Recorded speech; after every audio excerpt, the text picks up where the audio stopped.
நேற்று டயாலிஸ் பண்ண தான் போணுச்சிங்க. ஆக்சிடென்ட் ஆகணும். அந்த ஆக்சிடென்ட் அவ்வளோ பேர்த்து கொண்டு வந்தாங்க ஹாஸ்பிட்டலுக்கு.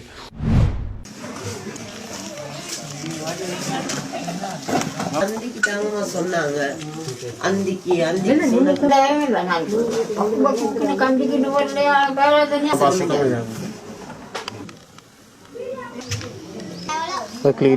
கிளினிக் போகிற புக்கா நேற்று உள்ள 9 மணிக்கு போணுச்சிங்க. கிழமையில 3 நாள் கண்டிக்கு போகணும். ஒரு நாள் ஒரு நாளும் இல்லாட்டி 2 நாளைக்கு ஒருக்காவும் போகணும்.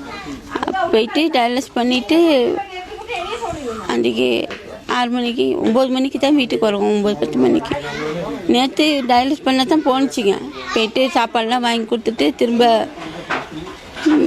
போயிடுச்சுன்னு தான் நினச்சேன். அப்புறம் தான் பஸ் ஆக்சிடென்ட் ஆகி இப்படி கேள்விப்பட்டக்காக்கி நாங்கள் ஹாஸ்பிட்டல்லையும் கேட்டோம். வந்து இல்லைன்னு சொன்னாங்க. ஃபோனு எடுத்தோம், ஃபோனும் வேலை செய்யலைன்னு சொன்னாங்க.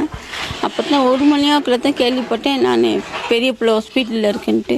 மகனை பற்றி ஒன்றுமே சொல்லலை. நான் அதுக்கப்புறம் பையனை வச்சு போயிட்டு பார்க்கக்குள்ள பிள்ளைக்கு கால் வருத்தம் பிள்ளை இருக்குது, பொடியனை மேலே வச்சுருக்காங்கன்னு சொன்னாங்க. நான் சொன்னேன் இல்லை எனக்கு காட்டுங்க, பொடியனை பார்த்த பிறகு நான் போகிறேன் அப்படின்னு. அப்புறம் காட்டினாங்க. அதுக்கப்புறம் தான் அவர் இறந்துருந்தார். நேற்று நான் வேலைக்கு போனேன். வேலைக்கு போகக்குள்ள சரியாக 9 மணி போல் எனக்கு கேள்விப்படுத்தி பஸ் ஒன்று ஆக்சிடென்ட் ஆகணுன்னு சொல்லி மல்லிகைப்பூக்கு பணியை ஆக்சிடென்ட் ஆகணும்னு அந்த ஆக்சிடென்ட் அவ்வளோ பேர்த்து கொண்டு வந்தாங்க ஹாஸ்பிட்டலுக்கு. ஹாஸ்பிட்டலுக்கு கொண்டு வரக்குள்ள நான் எல்லாம் அம்பிகா சந்திலேருந்து பார்த்துக்கிட்டு இருந்தேன். அப்போ என்கிட்ட 2 பிள்ளைங்க ஹாஸ்பிட்டலுக்கு போகிறேன்னு சொன்னாங்க.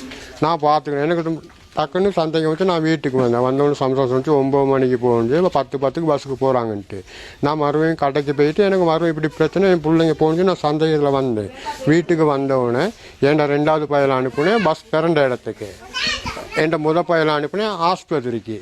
போய் நான் வேலை செஞ்சுக்கிட்டு இருந்தேன். அப்போ எனக்கு உண்மை தெரிஞ்சு சம்சாரம் வந்து எனக்கு சொன்னிச்சு. அப்புறம் தான் நான் ஹாஸ்பிட்டலுக்கு போனேன். අපේ මේකටත් කිව්වා දැන් සිර අපේ ඔෆිස් එකෙන් ඇවිල්ලා ඔයගොල්ලෝ කොහොමද කට්ටේ කිව්වොත් ඇත්තම ඒගොල්ලෝ පෙරලා ගියේ.